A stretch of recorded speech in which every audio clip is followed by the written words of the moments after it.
Welcome back to Sissy That Talk. This is Kirt. Joining me are my extra special guest judges. We have Malyssa Gabrielson. Howdy, y'all. Who is joining us from the great state of Kentucky. And also joining us from abroad is Mr. Elliott Fischer. Greetings, everyone. So if we sound like we are recording from remote locations this week, that's because this time everybody but me is. And the dedication, y'all, of doing this even when you're on vacation is stupid. I am in the parking lot of a liquor store. And I think Kirt was unfortunately overselling that I'm also sitting in a parking lot of my part-time job in, I believe it's pronounced Grand Chute, the locals here in the greater Appleton area. That's where I am. Hey. So fancy. It is. Is it actually Grand Chute? Oh, sorry. My apologies. It is Grand Chute. That's what I thought. Interesting that you leave out the le at the beginning of that. Yeah, now I feel like it's just getting extra. That's too much. Le Grand Chute. That sounds like a challenge on the Great British Baking Show. The technical challenge. Yeah. You're making a wrong thing. Or what happens in the bathroom in a French hotel. Ooh, wee. Ooh. Okay, so we've crossed the Rubicon now, and I think we're warmed up. We're ready to go. Since both of you have other things to be doing, why don't we just jump right into this week and talk about RuPaul's Drag Race All-Stars 5, Episode 7. We are in the top 4, and this week we will let Ru tell us about the challenge. Ooh. For this week's Maxi Challenge, you'll face off in a stand-up comedy smackdown.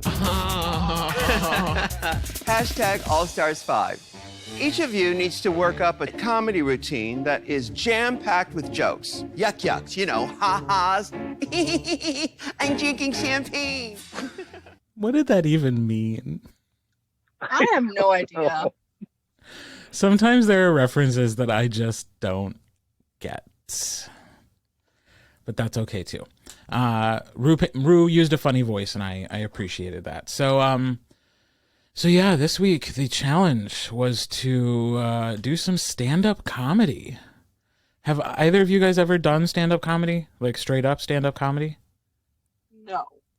Okay. No, I have not. I feel like my time in front of my students in a classroom is about as close as I'm going to get to stand-up comedy sometimes. Sure. I'm sure they feel the same way about it. Wow, it's like going to a comedy club. It's great. Hey.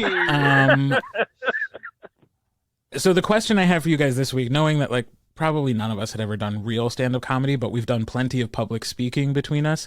Have you ever had a joke just absolutely bomb while you were talking to an audience? I feel like most of me talking to an audience is me bombing. Because my sense of humor is just not other people's sense of humor. I do really great with kids. But like if I have to like get up and like tell some sort of anecdotal story to a bunch of strangers, I'm always trying so hard to filter myself properly.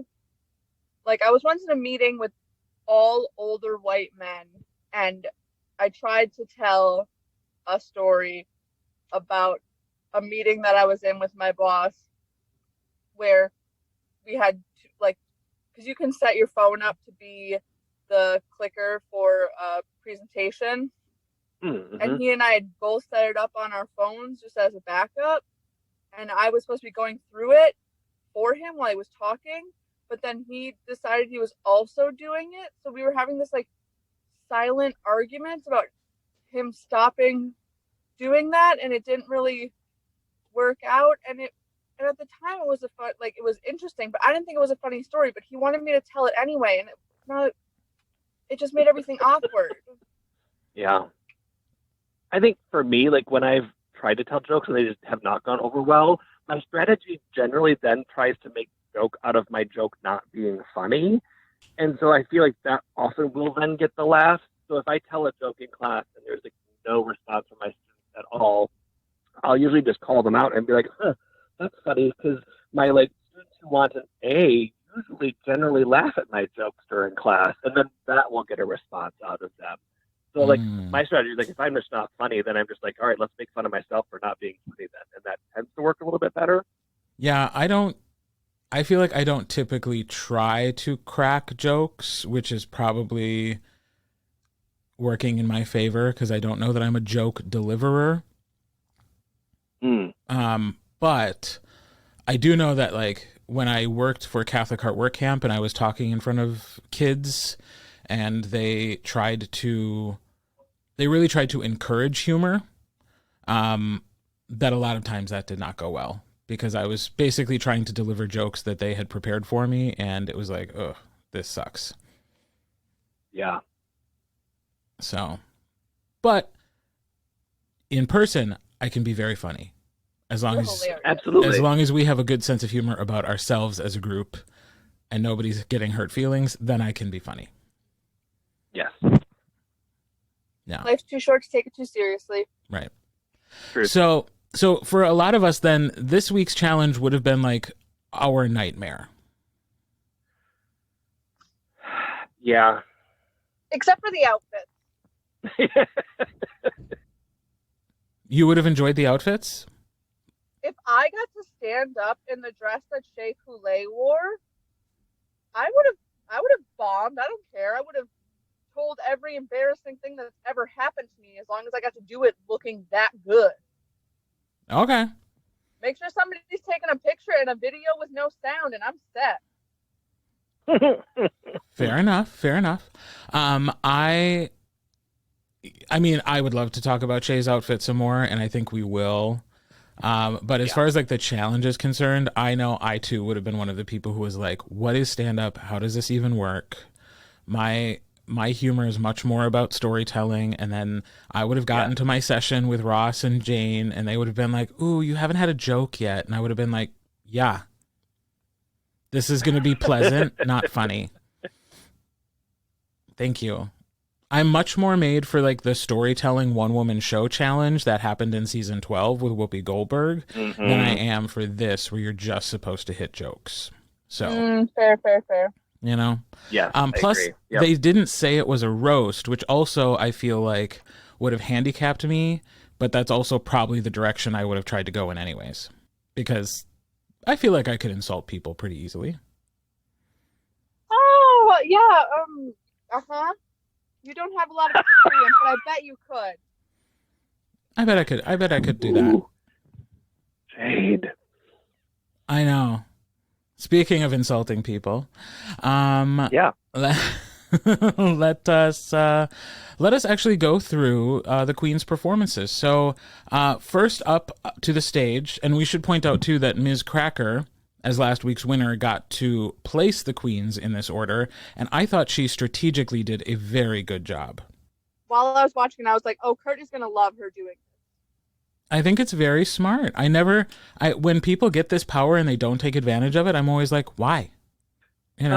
I couldn't tell as she was describing it, like, was she truly trying to handicap them, or was she giving them really good spots, but then trying to, like, present it as though she was trying to throw them off? You know what I mean? I think she was making good TV by, like, being quote-unquote shady about it. But in reality, in a four-person lineup, is there a bad spot? No, not at all. I was like, there's only four of you left. Like, what's it going to make? Like, what difference is it going to make at this point? Right. Like, it's not like there's enough time to forget anything anybody did. Right. You know? And it's even if one person does poorly, does the next person really look that good compared to the person in front of them? Maybe if you had a stretch of like three people doing poorly and then somebody doing well, it would feel like a revelation. But I think you're pretty much just when there's only four people, you're just seeing what four people are doing. So Ms. Cracker put Jujubee first. Okay. I hated what Jujubee was wearing. I don't think, especially compared to the other things people were sort of like bringing out, I really think that Cracker's outfit was the only one that really fit this like comedy thing. Jujubee looked like the hostess who sat you at the comedy club. I loved her Gwyneth Paltrow joke. I laughed so hard at that. I thought it was perfection. And I laughed. I don't remember where this was in the episode. Oh, yes, I do. After Blair's performance, spoiler alert, when she said, "I do declare this is a dumpster fire." Yeah. And then as for her runway look, I just like genuinely shouted at my TV, "Oh, girl, Ornacia realness," because she looked like Ornacia, the tiny doll that sat upon the shoulder of, oh my God, what is that queen's name? Vivacious. Vivacious. Thank you. And I thought it was crazy. I loved it. I was looking at the photos of everything again last night because I took pictures so I would like be refreshed. And my niece was looking at them with me, and she was like, "Why would anyone want to look like that?" And I was like, "Do you think she looks freaky? She looks very freaky." Then she's doing a great job, Ellie. And gosh, I did not write enough notes of this, but I wrote down that shoe joke made me choke. And oh yes, when she was talking about how tall her shoes are. Oh yeah. Oh yeah. Which is not appropriate for the podcast. Yeah, that was a very good joke on the runway. Really hard. Yeah. But I expected more out of Jujubee. I was kind of disappointed with the whole routine. There were some moments that were just like that weren't enough, and then with tears in my heart, I gave her my 3. Okay. Yeah, I agree with Melissa. I was a little bummed and disappointed, and I think it's unfortunate. Like at this point in the show, like it's a lot of comparing of what you wanted from them and what your expectations were versus what you got. And I really thought Juju was just going to knock this one out of the park. I was really surprised that she leaned into the roast strategy of the comedy so much, because I think Juju is often funniest, I think, when she's kind of making fun of herself and sharing her own experience. So I thought she would lean into that a little bit more and pull from somebody there. So I thought that's what she wanted. I think once she got going, it started to get funny. But I was overall just a little bit bummed about the performance. I thought her dress could have fit her so much better in the comedy part of the show. For sure, it just looked way too snug and just not very comfortable looking. Her runway look was incredible. I thought for being a very kind of crazy, freaky look, it also looked to me very composed and balanced pieces. So she found a great balance of a very well put together, well thought out outfit, but also looking kind of freaky at the same time. And initially, like that was going to bump her up for me. There's just like, no, base it on the Maxi Challenge. So yeah, Juju got my 3 as well. Fascinating. So my critiques, just FYI, since the outfit was not mentioned as part of the challenge at all, I did not include looks in the challenge as part of my critiques at all, because the only thing RuPaul said was jokes. Oh yeah, I just made note of it. So joke for joke, I thought Jujubee did better than 2 other people. So spoiler alert, she got my 2, because joke for joke, I thought she did a better job than 2 other people. And I thought her runway was stunning. Super club culture, super freaky, very outside the box for her, but still actually in some ways more polished than her looks are sometimes. Yeah. I thought it was constructed perfectly for her body. I thought she looked amazing, and I loved her take on, let your freak flag fly. So Jujubee got my 2. Although I agree with you, her outfit in the challenge was whack.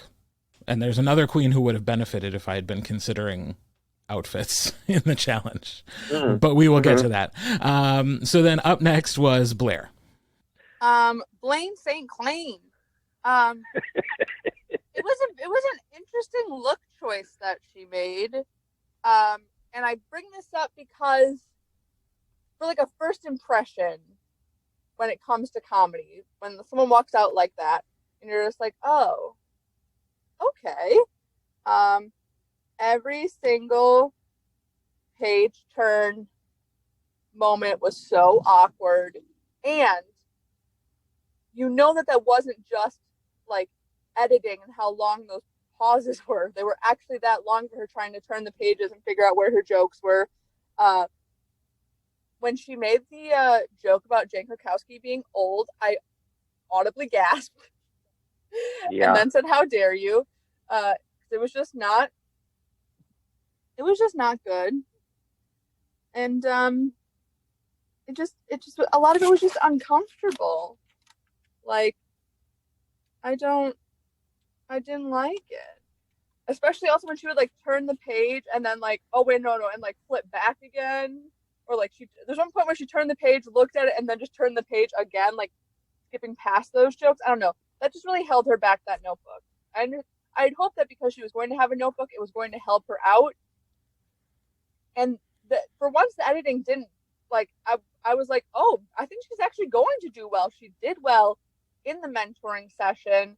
She did seem confident. I thought maybe if she, like, kept on that, but it was sort of one of those things where she had done really well that first go round, and by the time it came to perform it, it was so overdone and so over practiced without adding anything to it, which is something we see a lot of in forensics when we get towards the later ends of the season, where a kid just hasn't added anything and there's no passion or spark behind what they're saying anymore. And so, yeah, Blaine was an easy 4. I hated her runway outfit. Like, I hated everything about it. Like, the fur bikini, no thank you. There's just so many different, like, colors going on top of all of those textures. Yeah. And there's something about, like, a grown person wearing a tail but not being a full furry that makes me uncomfortable. I wrote down the same thing. No, I didn't, because that would be weird. Elliott, what did you think of Blaine St. Clair? I initially thought, like, oh, is this going to be the dark horse performance? Like, we're all going to expect her to not do well on this challenge, and then she's going to show up and turn it out and, like, shock the heck out of us. But she did not, in fact, and she just biffed. I know, like, Malyssa commented on this, and I think Michelle did as well, but, like, the feeling that she was over-practiced and over-prepared, I feel like if you're that dependent on your notes, I don't think you are over-prepared. And I wonder if it was a lot of last-minute second guessing is what she was doing, of like, oh, shoot, like, Juju, we already kind of made a joke about that. I need to tell something different, and I now need to find in my notes what I can say.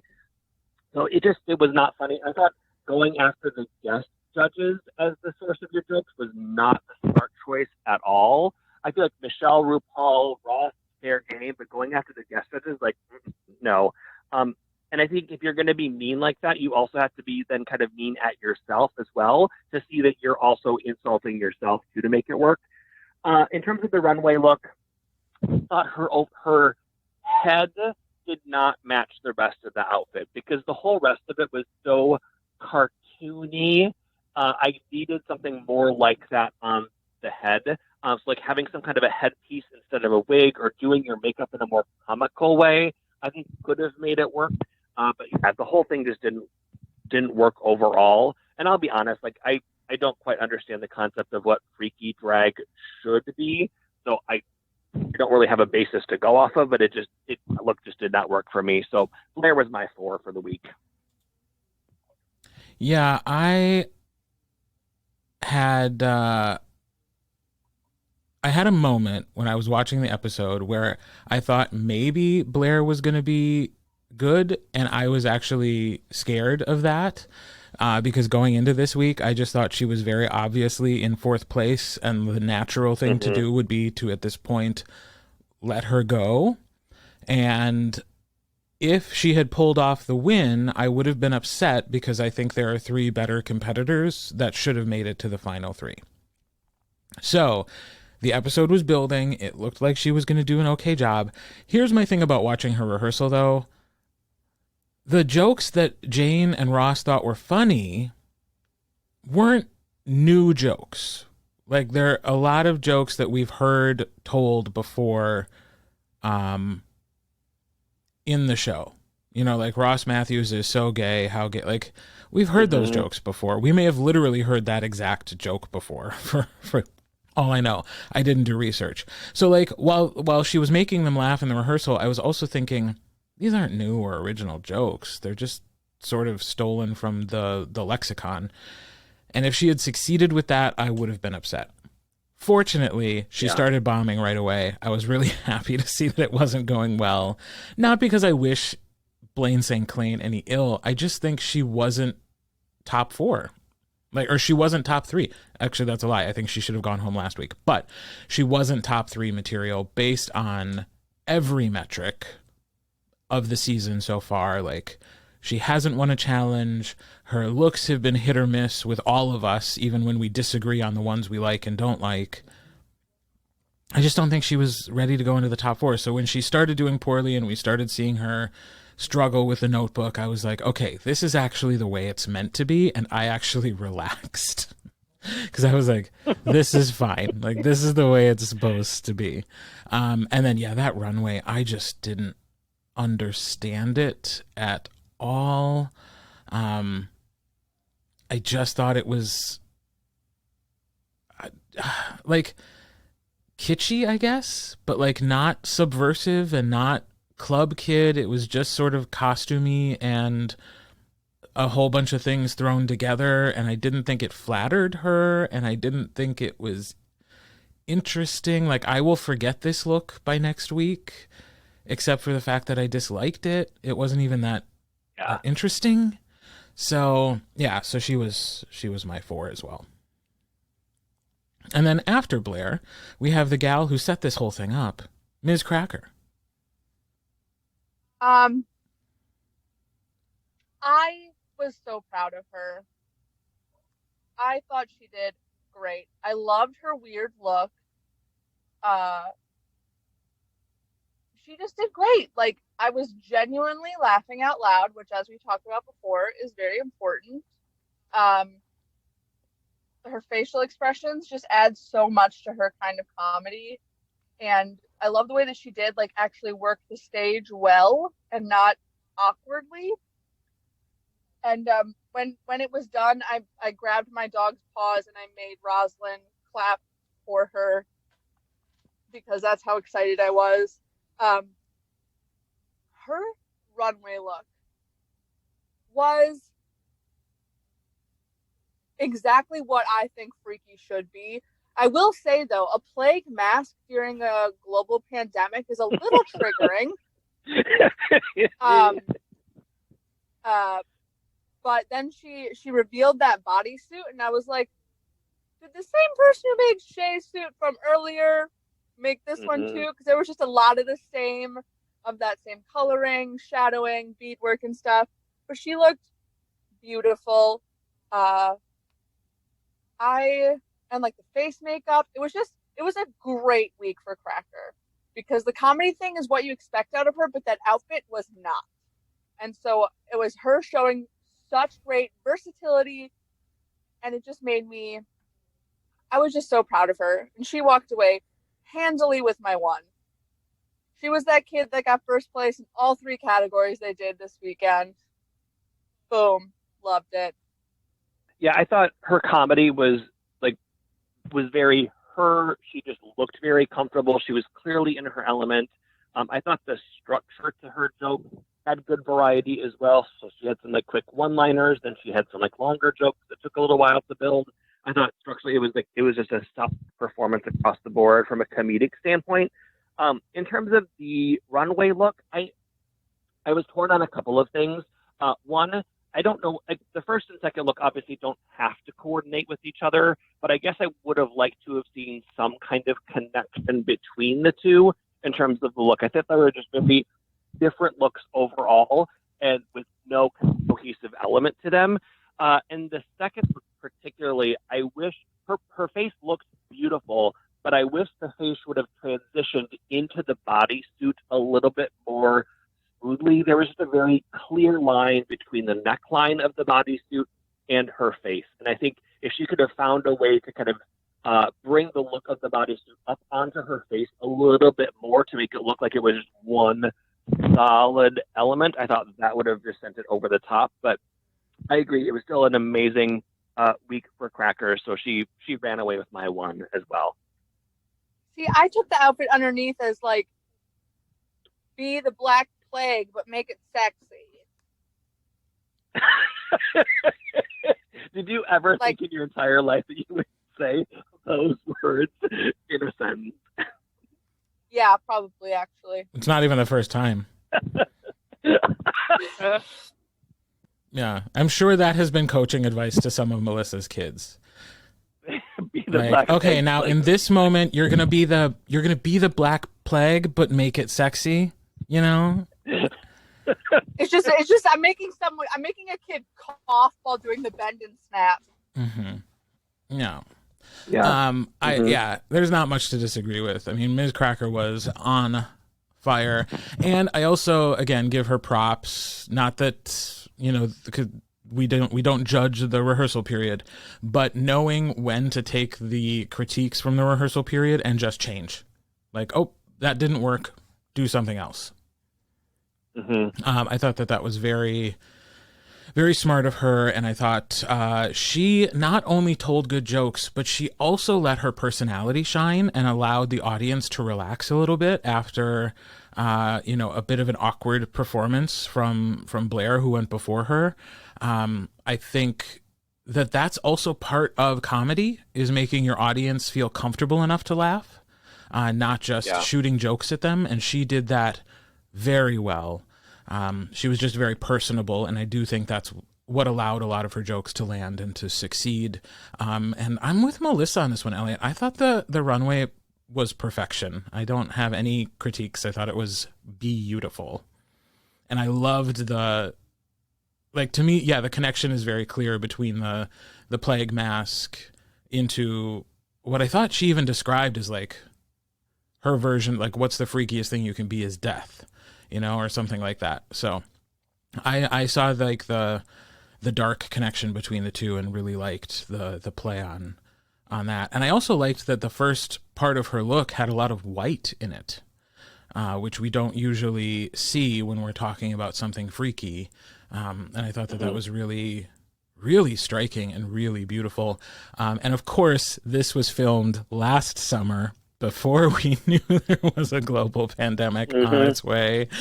So I bet even Cracker is probably looking at this outfit now like, oh, crap. Yeah. But yeah, she was far and away my number one this week as well. And then we ended with Shea Coulee. Shea Coulee. Hotter than a mother effing creme brulee. I like the way that she approached this. I do wish that it had been like, you could feel how uncomfortable she was, but she did such a good job powering through it. And I did genuinely like the sort of structure of her performance, that she did decide to lean into it being more personal. And of course, doesn't affect my rank. But oh my God, the dress she wore was that. When I say that I want to just wear ridiculous fashions, I want to wear that dress, and I want to wear that dress to festival foods and everywhere else.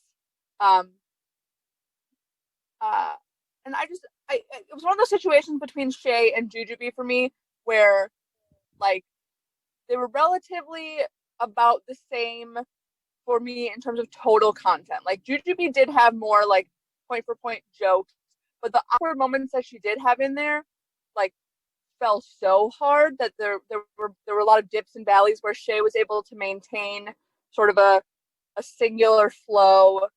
And so I just was like, you know what? That's going to be what pushes you over. If anyone is looking for a gift to give me in life, the googly eye shoes that Shay wears on the runway for her freaky look, I need those in my life right now. I need googly eye platform shoes. 2 weeks ago. But I don't think her look was all that freaky. She just kind of looked like a kid who was like already on high on like 4 different drugs and then got dressed to go get more high. Like, it wasn't really freaky. She looked really cute, but she didn't look freaky, but it was still more put together than Blaine by far. So she got my 2. Yeah, I thought it was very interesting watching her during the time that she had to work with Jane and Ross. I think Shay hit it right on the head that she tends to play off of other people well for her humor, and I think she's obviously a very smart performer, and to know that about yourself, I think, is really good. But I think she took their advice and their critique in that session and totally ran with it and did an amazing job. I thought opening herself up again to the whole Sasha Velour thing and kind of talking about that was a great place for humor. I thought it also looked like it wasn't painful for her to tell it, so therefore we felt okay laughing at that as well. So I thought from a comedy standpoint, it was gold. And the fact that she didn't have to rely on her notes at all to tell that, I thought was spectacular. And yes, that dress is amazing. I kind of wish that the same who duplicate all of the like Oscar looks for Chief also were watching this show so that they could replicate that red dress, because I have a feeling they would sell out within minutes of it. I was also just a little disappointed in the runway look. I don't know if it was Kirt who had talked about this maybe last week or so ago. But in terms of, obviously all of the queens get a list of the looks that they have to bring for the show, but not sure if they know when exactly those looks are going to happen. If this look for Shay was just one of those, like, well, I guess I could just slap this together and hope that it happens early enough that it doesn't hurt me too much, when in fact it's now like the look that you have to bust out in the like second to last episode. It didn't do it for me. It was fine, but it wasn't anything groundbreaking. But Shay ended up with my 2 for the week. Yeah, again, I don't disagree with any of your critiques. I think I just weighted things a little differently. I do think she did well in the challenge. I think she had fewer jokes than the other queens. And I will say that on second watch, I do think they edited her performance in at least one spot to benefit her. Because there's a moment where she's starting a story and she's walking to stage right, and then the next sentence she's back on stage left walking to stage right again. So it's like, well, clearly something happened in between there, and what did we miss? You know, so like I don't know that her actual performance was as smooth as what we saw, but you know, I think she did probably what I would have done, which is more of a storytelling with a few jokes in there. But the reality is that meant there were fewer jokes, and even the ones that were told and landed for me were more like huh versus haha. So and again, that dress, so gorgeous. If I could count that, she maybe would have gotten my 1, because it was like she just looked so stunning. But that being said, with the jokes and the runway, which didn't impress me and I don't think really leaned into the freak side of things, it was very Club Kid, and it was you know, it was kind of a signature Shea Coulee, colorful and urban, and what's the word I'm looking for? Like street, maybe? Like she just, like, it was so her style that I really appreciated that, but I don't think it was freaky. So with all that combined, she got my 3, but a very respectable 3.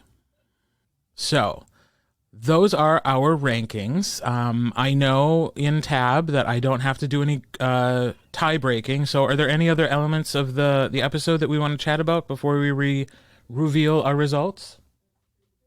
Yeah. What the heck, Kennedy Davenport? How dare you do that to what is one of my all-time favorite songs. And like, okay, Cracker is not meant for that kind of lip sync, like that, like serious sort of one. Like the dance moves she was doing. Okay, the song is "Fancy" by Reba McEntire. The song is about a mother dressing up her young daughter to send her into a life of sex work to help bring her family out of poverty.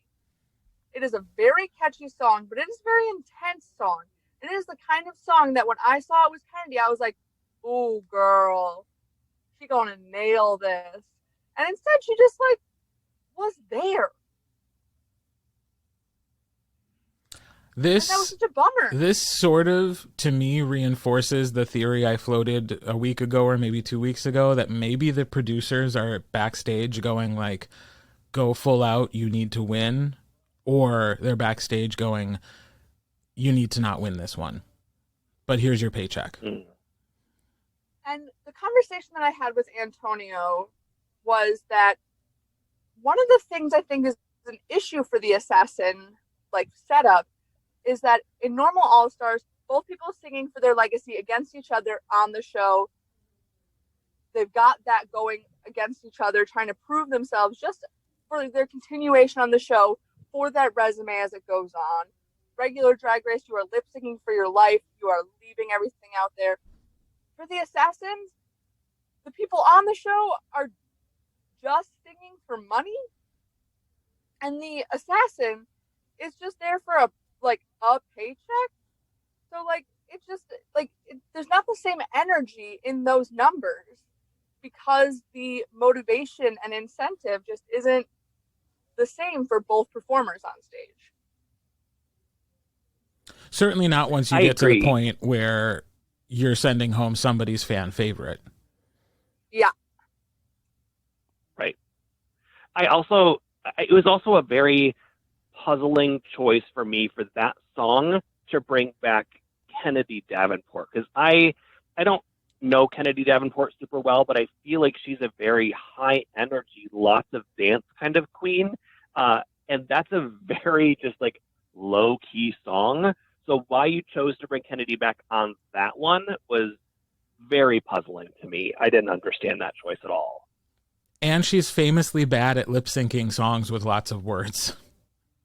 Like she has gotten in trouble for it in the past, where it's like, oh, your words weren't really there. Her words weren't there again. I expected her to like do dance moves that like were like not necessarily like, she would have gone up there and been like sultry and like really was like would be like in it, and I would have been like, yes. Mm-hmm. And instead she stood around, and also her outfit, like, not it, sis. I didn't like it. You wanted like the "So You Think You Can Dance" interpretation of that song. Yeah, but like the Mia Michaels, Mandy Moore, Travis Wall. No, moving around, but like feeling yourself, and like lots of extended arms. Is it Talia? Oh, sure, yeah. Yeah, the Talia, where it's more like energy based than emotion based. Okay. God, that's so pretentious of me. Anyway. I guess that begs the question: would it have been better if it was more emotive from either of them?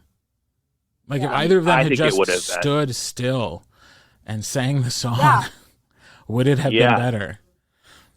Yeah, 100%. And like you could have moved around a little bit, like especially for the when you walk out, now it's up to you. Like you could have been like delivering that to judges in there, and like I would have killed that number if I could lip sync the bejesus out of that song. Well, we look forward to your rendition on YouTube, Malyssa. Yeah. I'll post it to our Instagram story when I am not in the holler. But what a beautiful place to record that particular song, out in the woods of Kentucky. I'm wearing a pineapple swimsuit right now. I don't have the outfit to sing Fancy. I don't have the red dress.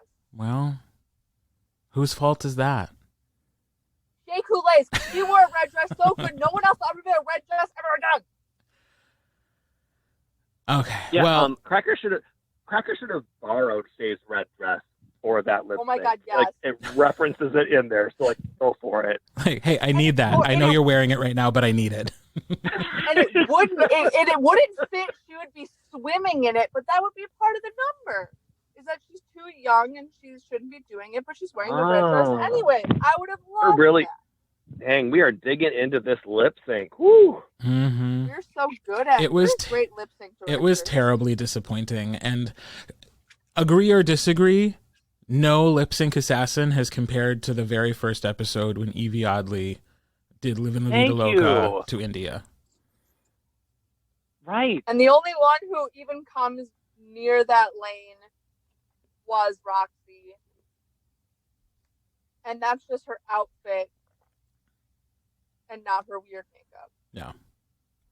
It Like, Lip I Sync guess Assassin was something I was so excited for this season, and even as the weeks went on after that initial Evie Oddly performance, I was like, this is going to be great, and then it turned out not to be great. Yeah. Yeah.